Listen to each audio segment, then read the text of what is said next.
If you think back 16 years, the internet seemed like a super exciting and fun, great place. And it was really optimistic and felt very hopeful. We were really inspired to create a native internet publication. Tablet at the beginning was a very distinctive publication that we didn't know exactly who our audience was. We just knew there were a lot of readers who weren't being served by other media in our universe. I think what sets us apart is that we're not really chasing any trend. We're not pandering to an audience.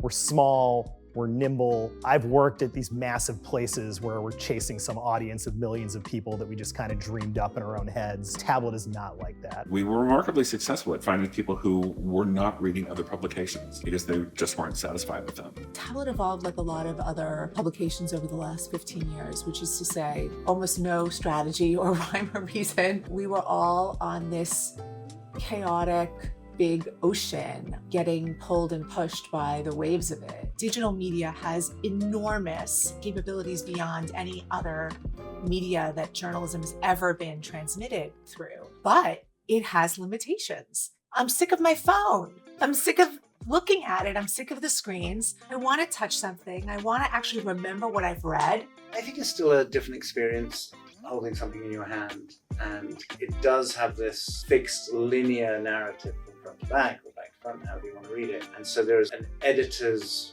pacing that has been applied to this object. This move was driven by a cohort of Tablet's youngest readers. What's fascinating to me is that these are people who are internet natives. They were born with the internet. They never lived in a world without it. I'm really excited to be able to hold something in my hand and touch it and turn the pages, get a paper cut, give my brain a break from the constant stream of data and pixels and digital information that I'm getting all the time. Having something to hold in your hand that you can get up and walk around with, that you don't need to recharge when the day is done, is a pleasure that most people used to take for granted, but now I think is somewhat novel. There's a relief in working in print. You're able to sit back and conceive of a product and think of something that is a holistic package and that is delivered to somebody with the kind of refreshing feeling of been thought through. This is finished, this is set. I want to give people an opportunity to engage with the work that we do in a medium that feels joyful.